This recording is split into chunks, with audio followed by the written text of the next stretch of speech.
thanks for your time, Dorje. So like it's a serious privilege to speak to you. So we can start with like something like very um, simple questions, like where were you born and raised?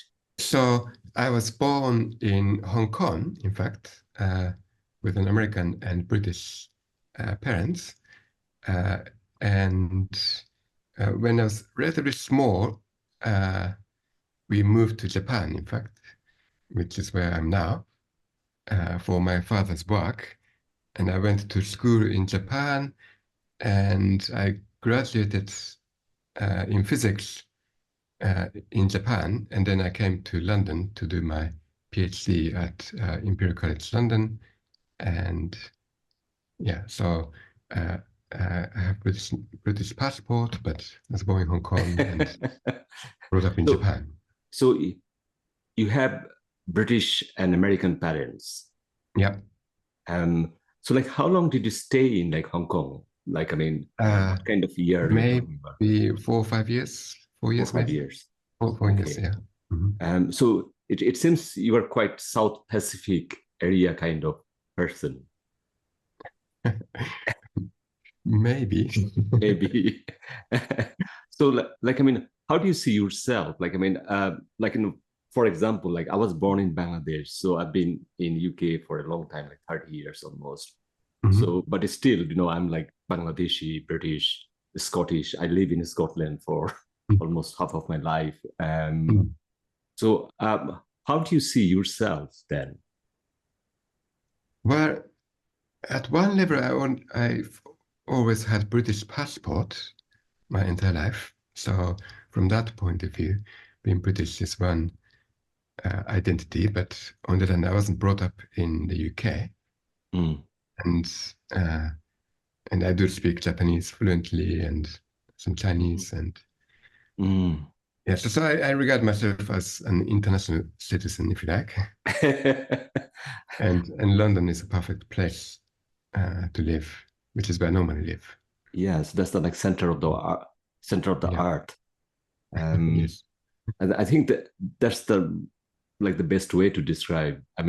Sometimes I try to also tell myself that I actually live beyond my time and space because I don't Mm. have any kind of So when I Mm. watch football, I don't know which team to support.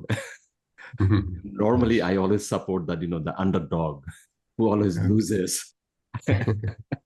It's like so some people are dedicated supporter. Some people feel Mm. passionate about their team. Mm. I never had that thing. So I'm like influenced by some author called Edward Said. So he was like American Palestinian professor in Columbia, and always he also saw himself as a kind of exile forever. Right. So he's neither American nor Palestinian Mm. nor Arab, nothing. Mm. So perhaps we all academics are like this. We are always displaced. Mm. Mm. Yeah, I think that's a good point. I agree. Yeah. So I'm just like thinking of like my philosophical understanding about life. So I think Yes. this will be a good conversation with like mathematician and a political scientist. Thank you. So you see yourself as an applied mathematician, and also I think you call yourself a communication scientist. Can you explain a Well, bit more on those things? right. Communication theory is something I use a lot as a tool. Uh, I'm a physicist by background, and a lot of my work is in physics. Uh, but I work in the mathematics department, so I do a lot of applied mathematics as well. Uh, so half of my work is in quantum physics, and maybe half of my work, or nearly half of my work, is in financial modeling. Mm, And in fact, work in finance is what led me to move to mathematics department, mm, because in early days there weren't that many people who knew their way around financial modeling, and and in mathematics departments, they wanted to run programs in the topic. So I was moved from physics to mathematics department to help out the finance programs. And other than that, whatever interesting ideas come along the way, I tend to look into them. And that includes politics and psychology, I guess. When you talk about information theories, like what kind of theories you use in your like day-to-day job situation? Right. I mean, in more technical terms, it's about what is called the theory of signal processing. So you have uh, signal along with noise coming in, and then you want to decipher that to identify what the signal is. Mm. And that's the essence of a top of a subject called communication theory. And an American mathematician, Norbert Wiener, back in the 1940s, already argued that if we want to understand society, we have to apply communication theory.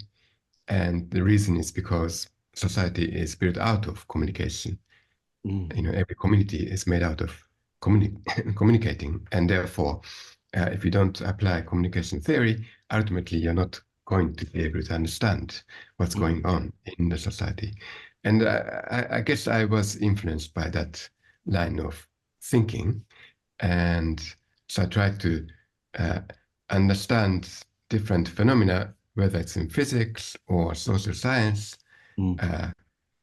that are driven by transmission of information in one form or another.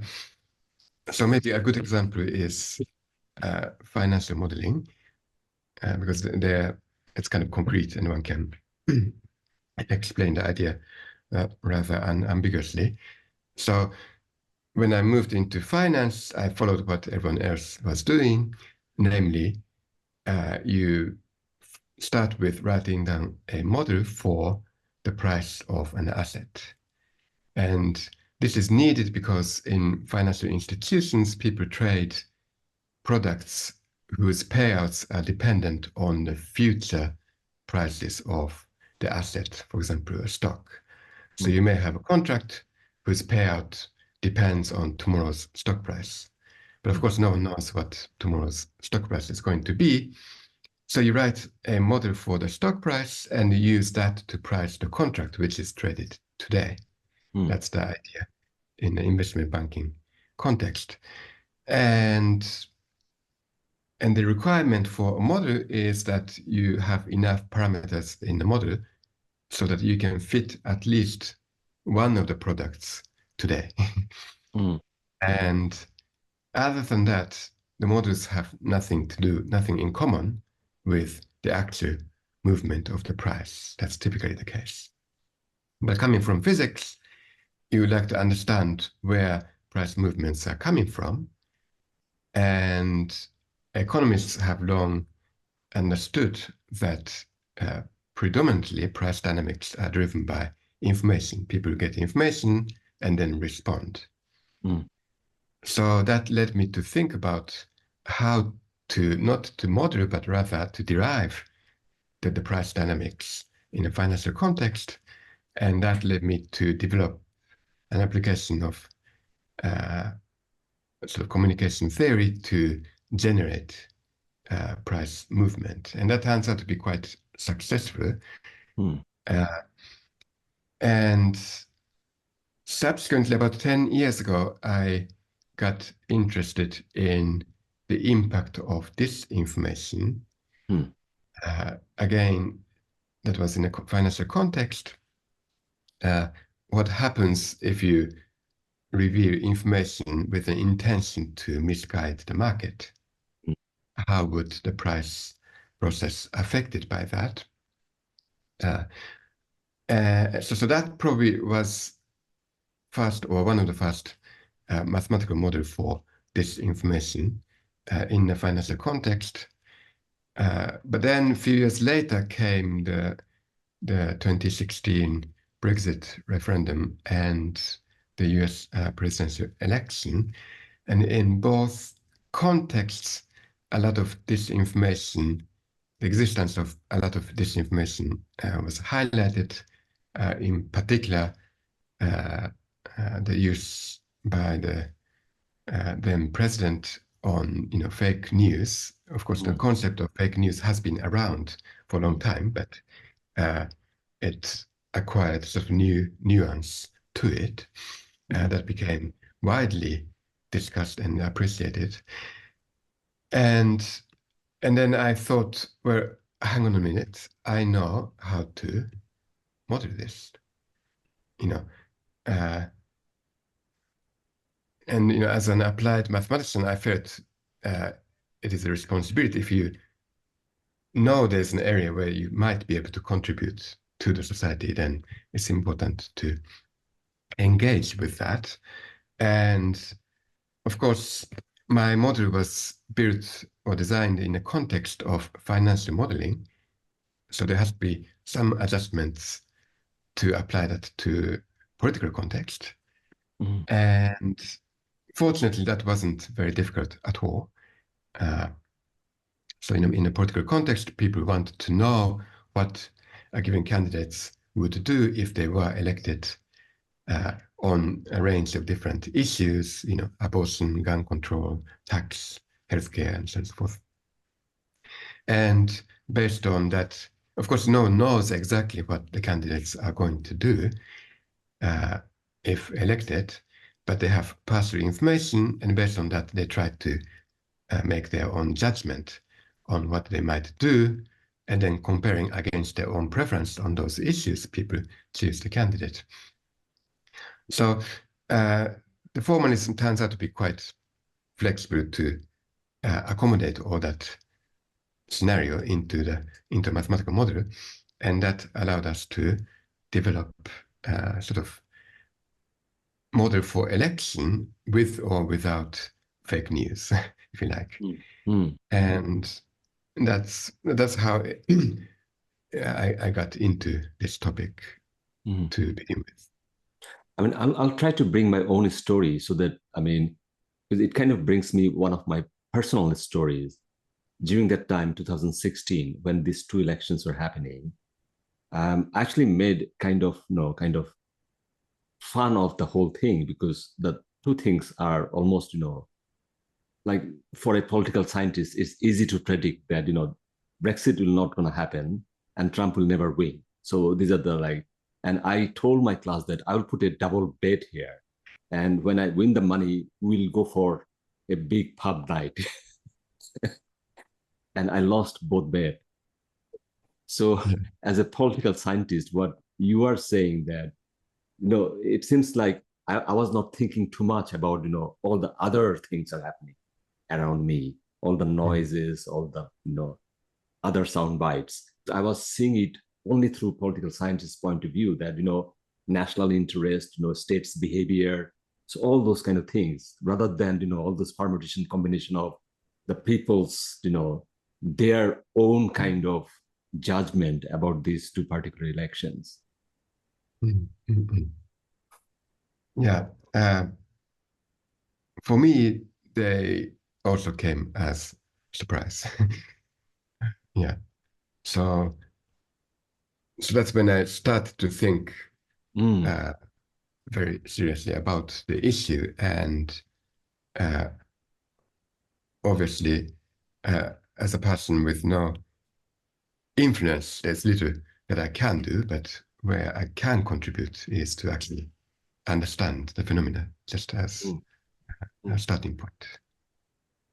Because part of the problem is, if you don't understand these, there is a serious danger that we can slide into some serious bad situation where more or less, everyone will suffer. So that's not good for anyone. I agree. Yes. So did you think about those questions as well, the moral questions, what's going on here? This is just not right. Well, to be honest, always, yes.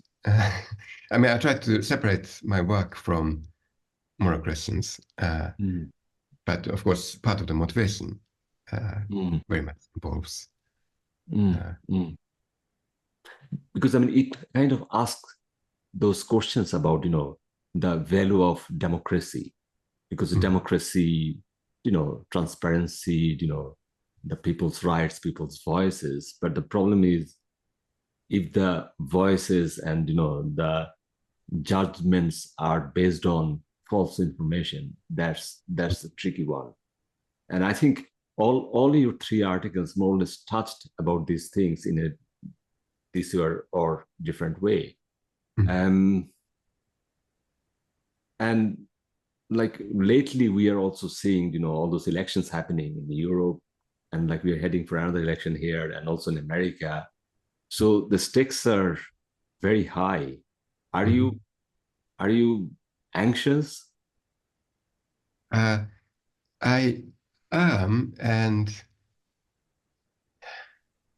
I guess I have sort of mixed feeling. As a scientist and as a father, as it happens, I'm most anxious about the climate-related issues. And I'm sort of less concerned about democracy in the sense that I feel the so-called Western-style democracy hasn't really worked in the sense of what has happened to the Earth. I mean, in terms of the climate issues. That's what Western-style democracy has produced at the end of the day. So clearly it didn't work in many ways. And what's trying to replace that currently is also trying to make that issue much worse. And that's where my main concern is. Because like one of the things you brought is that the climate change, the climate justice, these are complex things. And we need lots of research, lots of people to get involved, and lots of goodwill for the planet so that everyone can survive, and also for the future generation as well, to have a sustainable planet. But also, I think you mentioned about this, our concern, the immediate concern is like, no, this illegal immigration, the migration, the movement. But the bigger picture, no one is touching that, but you are just focusing on this small thing. And you are saying that people are more concerned about, the short-term quick solution and then, move on.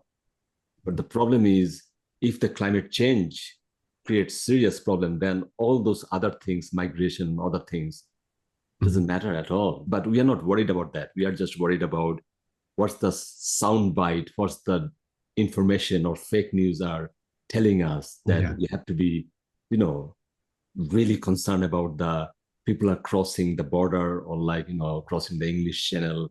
Those are big news. I don't think last 7 days, I watch news every day because of it's part of my profession. I did not see a single news about climate justice or climate politics last 7 days. Well, I think the only thing I saw was that in this new so-called contract of the Reform UK, they promise to reduce climate action. And indeed, what they're offering is to generate migration of a scale which no one has seen before. So clearly that's a form of disinformation. They claim that migration is going to be the biggest issue. But what underlies that in a bigger picture is that a lot of part of the world will become not habitable, and people don't quite see that big picture. Maybe there isn't enough information available for people to understand that. And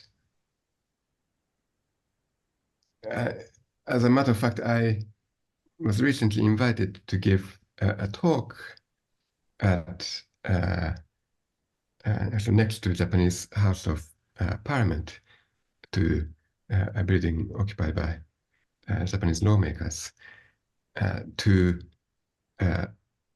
one political party, I don't name it, but they are sort of regarded as Japanese version of populist political party, and they invite me to give a talk about election strategy and impact of disinformation and all that.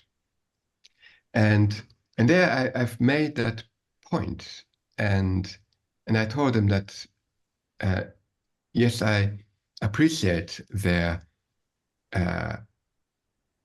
appreciate that they raised issue about migration, which is a concern. I come to Japan almost every year for a week or two, and for the first time, I realized that whenever you pop into a convenience store in Japan, I almost never see a Japanese person serving you. And that was a big change that I observed, at least in Tokyo. And I can sort of understand in a fairly conservative and closed society like Japan, people can get concerned about, influx of people coming in. And therefore it's not unreasonable to raise that issue and try to come up with a concrete plan. But if you then point out that, of course, the real threat is something like climate change, and if millions of people have to be displaced, and if the US government were to tell the Japanese government that they have to take on, 500,000 people, then Japanese government is not going to say no. So, if you are serious about migration, then that's where you have to start. And I told them that, if you said that, then people would respond. People would say, you're really thinking about it really deep. And I from my reaction, they all agreed with me, and to my surprise, and they seem to have liked that. So I don't know. Somewhere along the line, one has to sort of throw in a sort of change of perspective to allow people to think differently from different angle. And without that, it's very difficult to sort of convince people. Something which also follows from mathematical theory. Yeah. Going back to the UK's election, because this is coming in like less than 10 days, you were drawing your mathematical model with like just two-party thing, but suddenly this third party came along, this UK Reform Party. Do you think that created some kind of problem with the model? Not with the model. I think the article you referred to is where I considered three-party scenario, having in mind Conservative, Lib Dem, and Labour. Okay, yeah. And then I applied my analysis to study what would happen, for example, if Conservative were to move further to the right, or Labour moving further to the left or right, and so on and so forth. So the model allows an analysis on the impact of different political positions to the success probability at an election. And if there were 4 or 5 parties, then I would have to bring those information into the model, and then the model would produce a result to show how different positions would impact the outcome of, or not the outcome of the election, but rather the probability of winning the election. And hence, with reform in the picture, that's going to, of course, change what the model would say. I haven't analyzed that situation. I need maybe a student to do that for me, which I don't have at the moment. So from a modeling point of view, that's not a problem at all.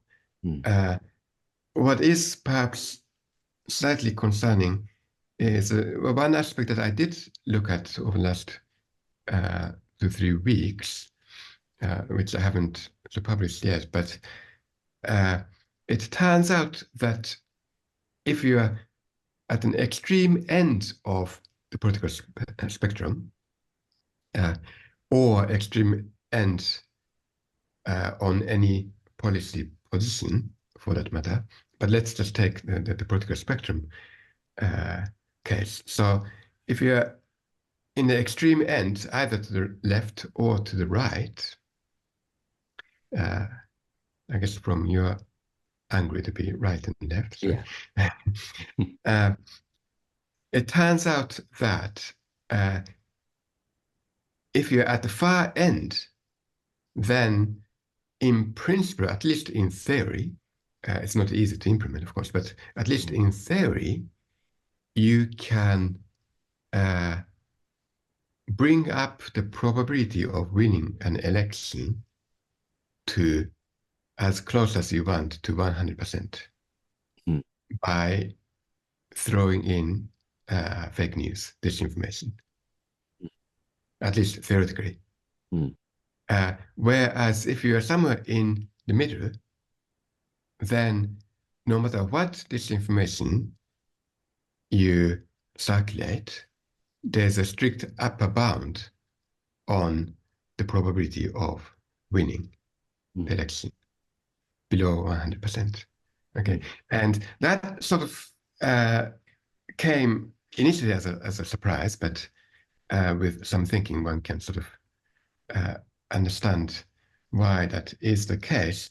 But the upshot is that what we see today sort of makes sense.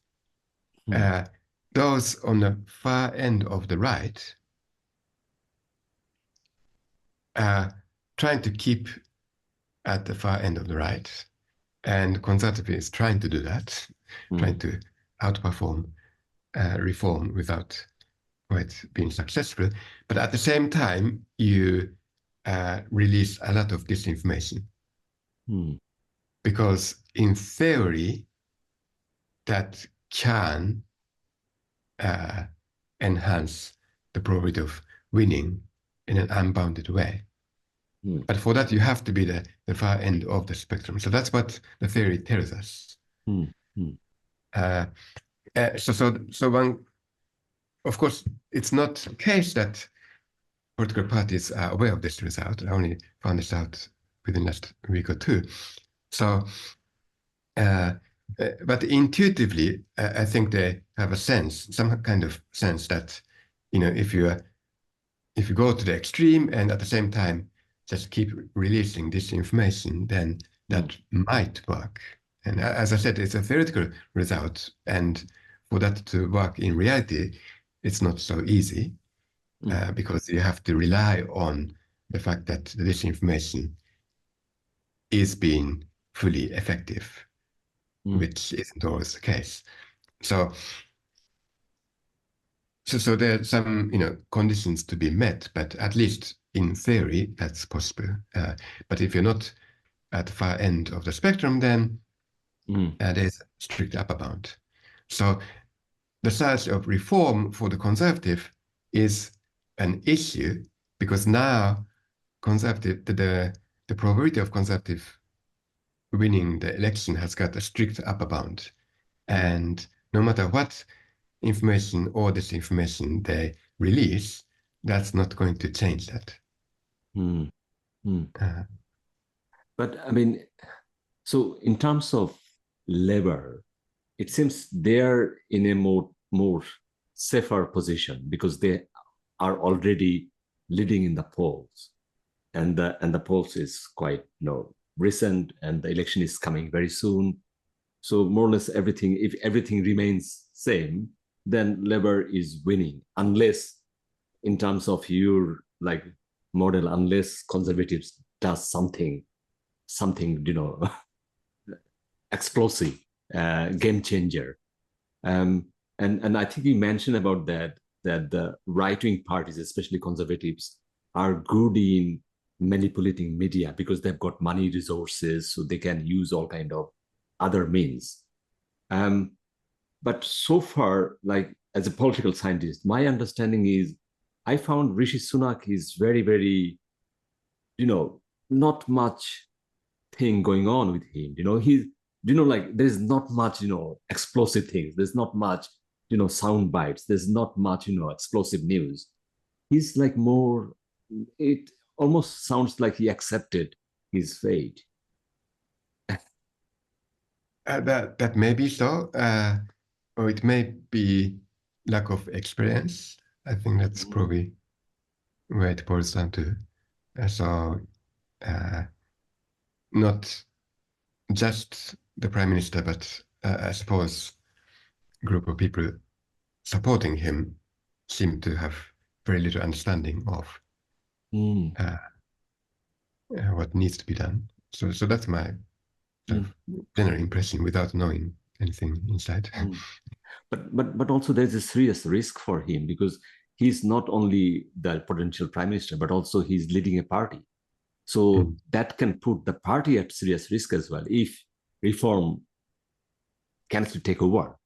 That's the end of the last 300 years history of Conservative Party, the most successful political party in UK's history. Yeah, maybe. I mean, I'm not too worried if that happened, but I mean that's just a personal view. But um, yeah, I mean, yeah, I guess that's Mm, again, it's just you know uh, successive incompetent prime ministers one after another. mm, Uh, I think there was this report or book just came out yesterday or something from Cambridge University Press from mm. a leading political historian. I don't know if you've read about this. No, no, Uh, no. I can't remember the name off my head, but uh, so CUP has just published a book which is viewed as most comprehensive analysis on the performance of governments, post-war governments in the UK, and their verdict is quite damning to the Conservative Party. They, I think they're regarded as the worst performing government in almost every measure. Uh, Mm, so the UK standing in the world has somewhat diminished. Economy, healthcare, everything seems to have gone mm. down here over the last 14 years. Okay, I need to check that.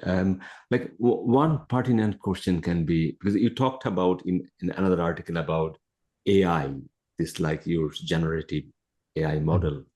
Um, because my because it's quite a, lots of things happening in terms of AI. It's changing every single day, but also it seems like things are getting better as well in terms of detection, in terms of if it is fake, we can highlight them. Every more or less media or like newspapers, they have got a dedicated department to detect fake news and that kind of thing. um, do you think it that the fake news is also facing serious countermeasures so that the fake news will not that be easy to actually circulate very quickly?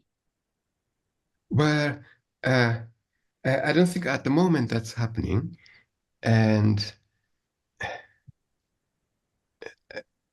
so there are, of course, many, you know, uh, fact checking and other attempt to counter this information. The, the issue is that they're not very effective. They're needed, but they're not very effective in terms of countering this information.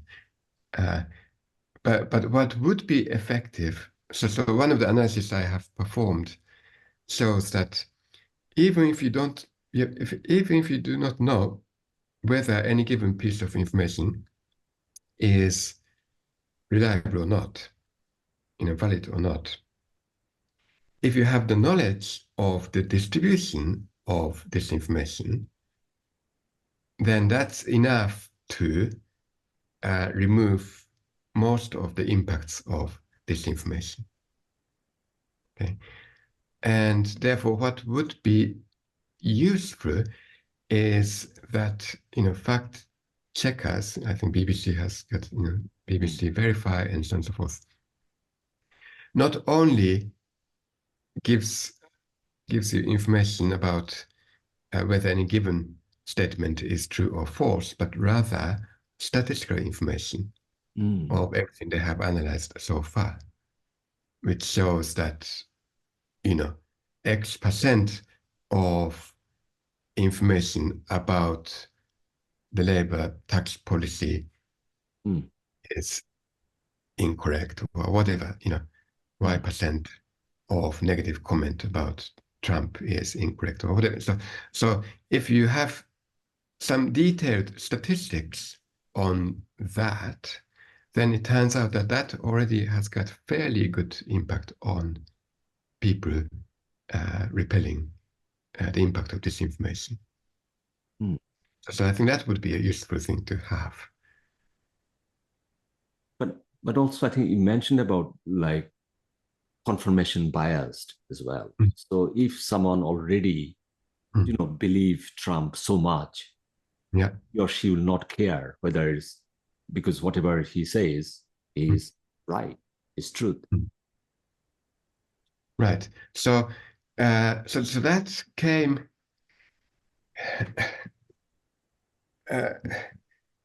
from a rather detailed mathematical, sort of advanced mathematics analysis. But the upshot is that if you have a very strong view on a particular issue, then and if you're rational, and rationality means any information you get, you analyze in accordance with a certain rule called Bayesian updating. So if you're a rational person, and if you have very strong view on a particular issue, then even if you get a partial information consistently telling you that that view is not the correct one, it turns out that you're not going to change your position for a long time. Could be many years. And so it sounds irrational, but that's the rational behavior, which is one thing I observed. And the reason is because it turns out that psychologically people prefer less uncertainties. Okay, so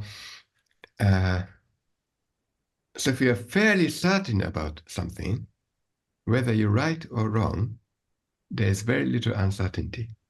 And therefore, for you to transform, let's say that's the state where Trump won, and that's the state where Trump lost last election, to go from here to there, so these are very certain states, and that's also a certain state. But to go from one to the other, you need to go through. So that's the most uncertain state, if you like. So you have to raise your uncertainty quite a lot before you can reach another certain state. And psychologically, that's very difficult to achieve. People just can't take that. And this is why keep telling people, trying to convince people is not going to work. That's what the theory says. But then you might ask, well, is there anything else one could do? And it turns out that the answer is potentially yes. And that's part of my current research theme. And to an extent, it's an idea which has been understood by political advisors and maybe some advertisement agencies, at least at an empirical or intuitive level. And And in psychology, this is a fairly new area developed within the last 15 years. And it comes from the observation that much of our behavior, not all, of course, but much of our behavior, which traditionally has been viewed as being irrational,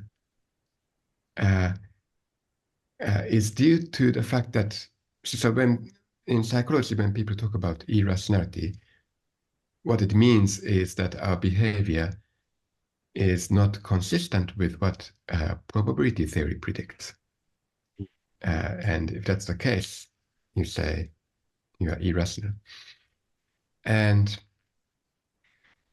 much of these, however, can be explained if you don't use the normal probability theory, but if you use what is called quantum probability theory.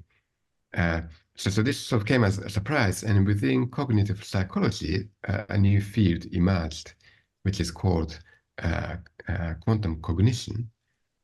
And psychologists like Jerome Bussmeyer in the US is one of the leading figures to introduce the field. And the observation there is that there are statements that are not compatible. And this incompatibility can change people's mind quite a lot. And that's one of the observations. So let me give a concrete example, going back to the Brexit referendum. So imagine you're convinced that, UK should stay in the EU, or you're convinced that we should leave. Okay, so let's say those are the two positions. And imagine that you are close to one of these extremes. And if you're convinced that you should remain, UK should remain within the EU, and telling them that you should vote to leave is not going to work.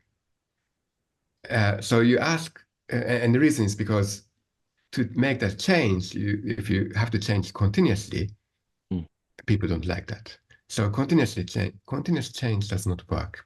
But can you do things in a discrete way? And the discrete way is as follows. You don't ask people about Brexit. You ask people whether they want more money for NHS. Okay. Now, it turns out that the NHS question is not compatible with the Brexit question. So let's say the second arrow is my NHS question. Okay, so I can't do this very well. Let's see if I can do that. Okay, so this is no Brexit. And let's say this is more money to NHS. Okay, so asking people whether you want Brexit or not, or trying to convince people who don't want to vote for Brexit that they should be voting for Brexit is not going to be effective. So instead, you ask people whether you want more money for the NHS. Now, that's the NHS yes state, and many people would go for that. And subsequently, you ask, well, then do you want Brexit or not? Now, going from here to there was very difficult. But going from here to there is a little easier.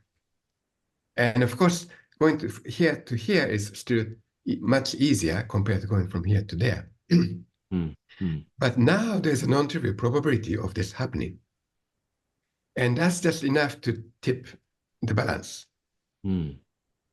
So, if it was 52% of people going for that option, and if they went to that position, that can tip off. Then maybe just 3-4% might go over there, and that's enough to change the outcome.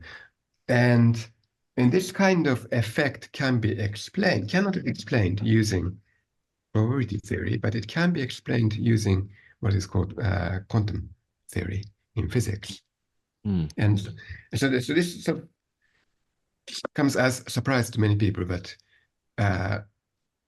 thinking more about it, it sort of makes sense, and it explains many of the unexplained human behavior, it turns out.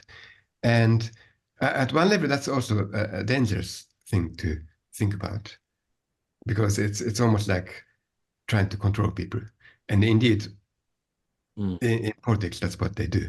So in politics, there seems to be a kind of purely intuitive or empirical understanding of this incompatibility notion. So incompatibility means they're not lined up, so without any science behind it. But now there is a science behind that. And therefore, you can potentially use that, but you can also potentially abuse that. So basically, you have to change the perspective, and I don't have very good example thought through. But for example, imagine you mentioned someone who is convinced that the last US election was rigged and Trump, in fact, won. So someone who strongly believes that, not necessarily 100%, could be 100%, but in that neighborhood, you want to convert them to that way. And telling them that's not the case is not going to do anything. But you can try to change the perspective. Now, this may not be a perfect example, maybe not going very far, but you can ask, let's say, the following question. What is the likelihood that Trump, with all his power and wealth and determination towards the end of his presidency, unable to find a single evidence that the election was rigged that stood up in court? Okay, what's the likelihood of that? And that seems to be very small. Okay, now, ideally, you want to find a question which is like orthogonal to that. Okay, so if you could jump from here to there, or there, it doesn't matter, then from here going to there or there is 50-50. And again, that's more than enough. And 50% of the people who are thinking this way can be flipped the other way around, then that's going to be more than enough. Whereas the question I just posed is probably closer somewhere along there. So that may not be enough to turn enough people going over that way. But the idea is you try to change the perspective and phrase things differently. And in that way, as I said, you can potentially control people.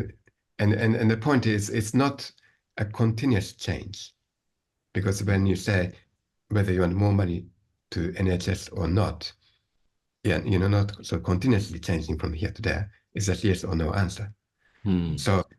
So you don't have to go through this uncomfortable reason to switch, but rather it's a sort of hopping type change of state of mind, and that's what sort of quantum system does as well. And so that's sort of exciting, but also scary if it's understood and abused. This can be scary, but one way or another, it's an early stage of research, and it needs a lot more to. I mean, I've got a question for that, and it's a kind of devil's advocate. I mean, so why don't you make law that if a political, people like Trump, if they tell lies to the public, and if they're found that they actually lied, then they will be punished for that or penalized for that. Straightforward, it just same like evidence-based. If it turns out to be they actually lied, that means there will be consequence for that.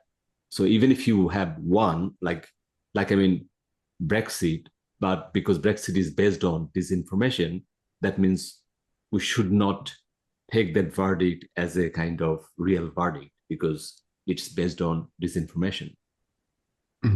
Well, I'm no law expert, as you know, so I can't quite answer the question, but I can express my view nonetheless. And I think it boils down to practicality. So if you take uh, any statement, whether that's true or false, there's always subject to interpretation and which data you used Mm, to present that result. And if you say, well, I use this data and that's why I said this, but of course you use different data, mm, so it always falls into gray area. And also for some statements there is no true false mm, outcome. For example, if you ask, uh, is it better for the US that Hillary Clinton won the election in 2016 or Trump winning the election in 2016? Well, uh, most people have opinion on that matter, but there is no answer that you can prove because no one saw what happened if had Clinton won. mm, Okay, so there's no data to show to make a comparison. So with hindsight, you may have certain views on the matter, but there is no answer to that question. And often, to say a statement is true or false, it's quite mm, difficult to do that. Uh, mm, a lot of people deny Holocaust, or a lot of people deny uh, men landed on the moon, and so on and so forth. mm, And that just shows that to say something happened or not happened, something mm, is true or false. mm, It's very difficult to sort of mm, unambiguously uh, prove, and therefore I think as a matter of practicality, I mean, I sort of agree with you that if there is a penalty, mm, uh, then uh, that would be useful. But uh, currently, the penalty is only reporting by the media, mm, and if the media, and it all depends on what they choose to report. mm, Uh, so I agree that it's not ideal, and mm, something like that would be ideal. But I have a feeling, without knowing much about law, that this is very difficult to implement. mm, mm. Um, like, I mean, it's like one of those things. I mean, there's a like Israeli historian, Yuval Hariri. I'm not sure like you were aware of this person. So he wrote a book called *Sapiens*, where Mm, he talks about our human history and try to explain like why we behave this way or that way. So one of the things he tried to explain that human beings are very good in accepting stories. So if you tell stories, they will believe it. If you just package it in such a way. And then he talks about, like the 2 billion people believes in God, or like 4 billion people believes in like heaven, but there's no proof for that.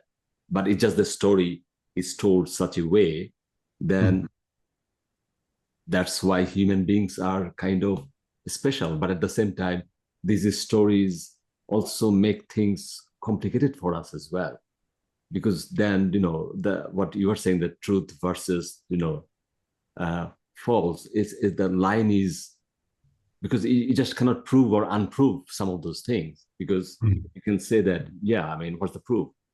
mm. um, Yes. but it looks like the stories will be always important as Homo sapiens, who is telling the stories and what way the story is told. Because I Mm, mean, to me, Donald Trump doesn't make any sense. That he is not a good businessman either. He's not a good person either. He's not, nothing clicks for me. But there are like almost 80 million people, American citizens. They really think that this guy is the, you know, the kind of savior for humanity. So that's like, the idea about the stories. Some mm, people really believe that stories. mm, that the way he told. mm, I really don't know, like, I mean, what kind of mechanism works.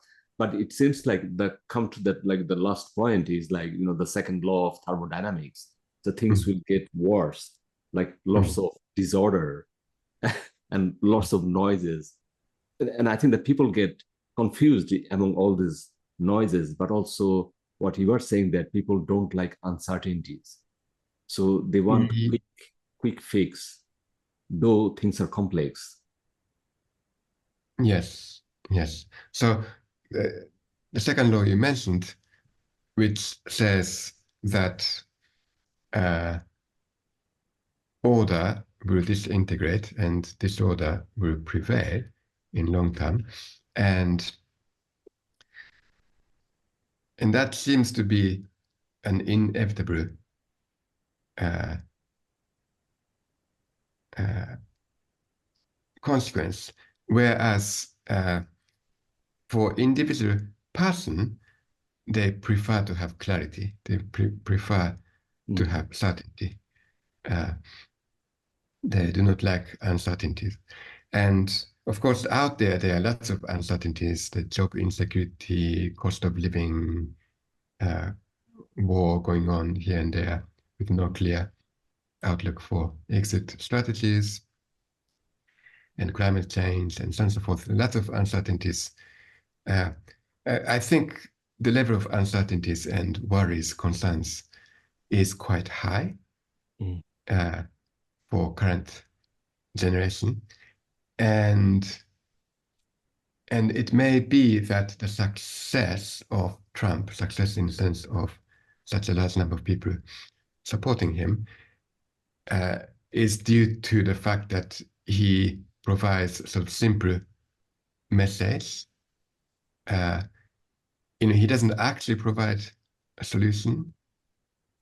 Uh, when at one of the recent rallies, uh, someone asked him about the cost of living issue, what is he going to do, or how that can be resolved, and his answer was, "Well, just vote for me." And so, he doesn't actually have solutions, but somehow he's able to convey the idea that the status quo is not working, and I think indeed it is not working.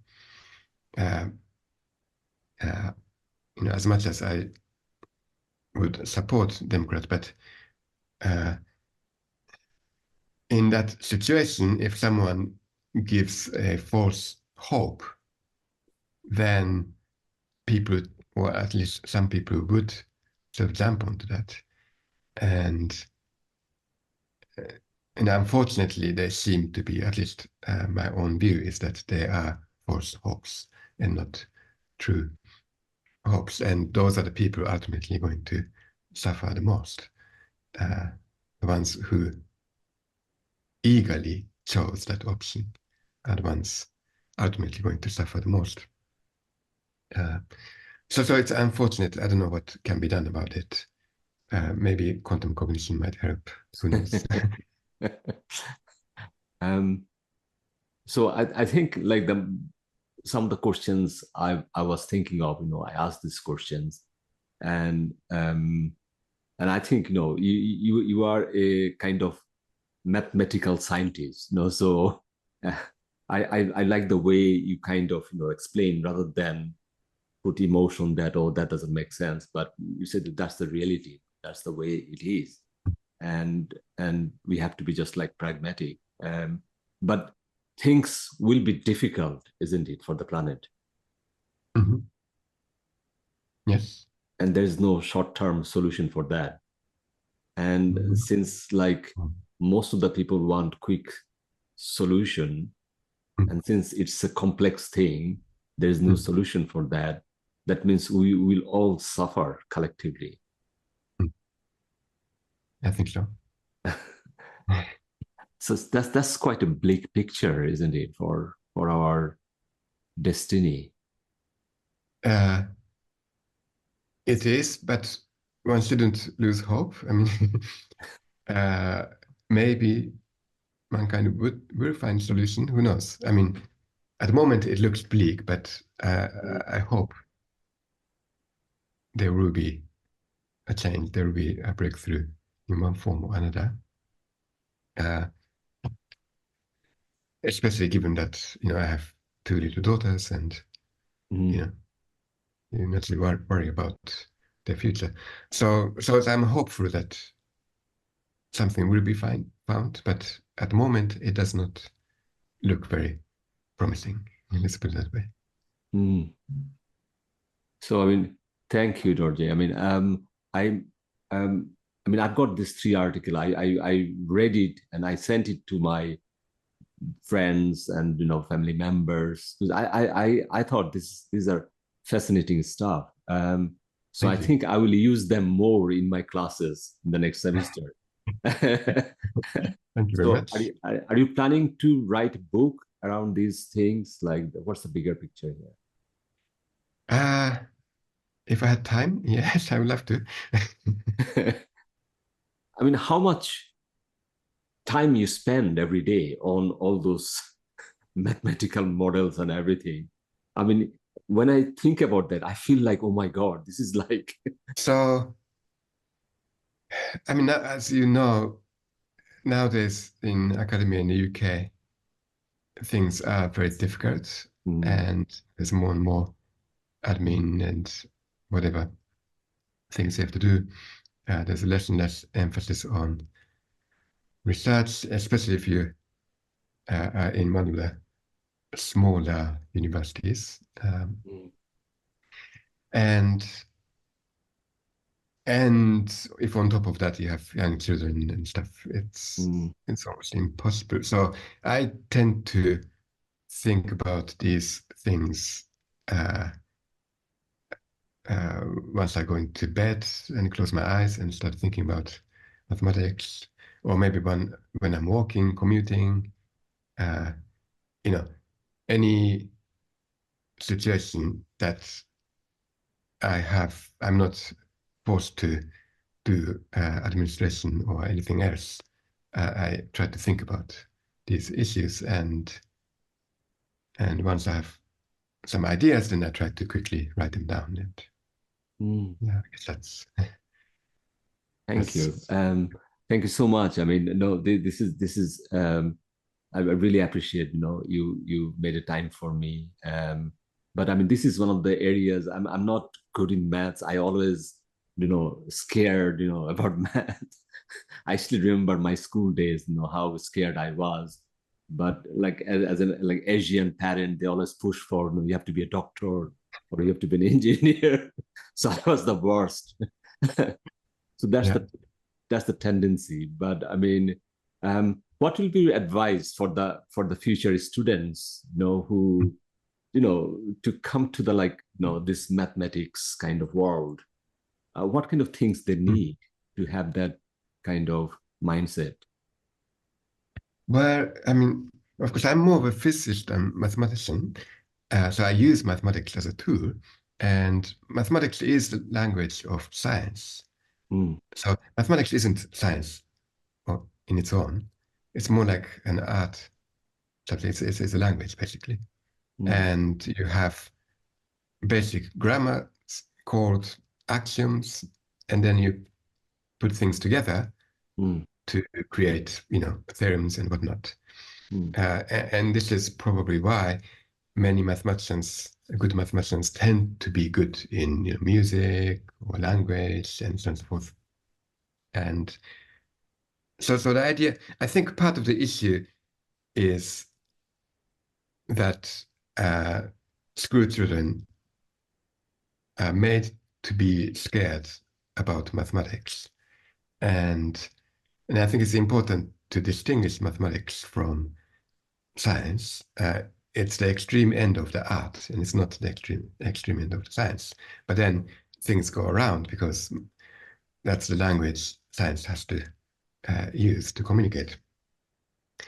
So I think kids have to be exposed to the fact that this is a kind of language, and it's a special language. You have certain rules, and then you follow that. if they're not made to be scared, one of my daughters was taught at her school by her teacher that today, unfortunately, we have to do mathematics. So somehow they're sort of programmed to think that mathematics is difficult and not nice. And I think that's counterproductive. And if you have a clear mathematical thinking, then that helps daily lives in many ways. So. Do you recommend like people like me any book, simple book, who can start loving mathematics a bit? I think there are many good books. Off my head, I don't know. I'll have to think it through. So send me those names. I mean, maybe I can send you lists later.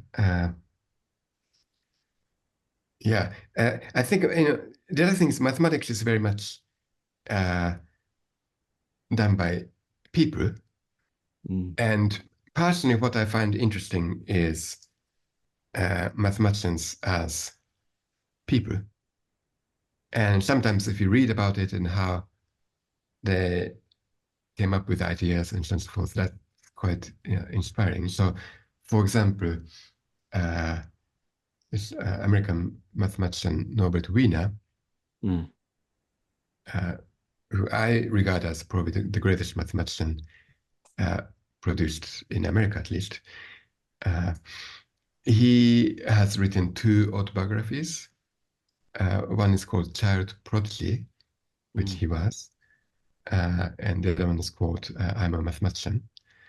And I think I only read the second one, but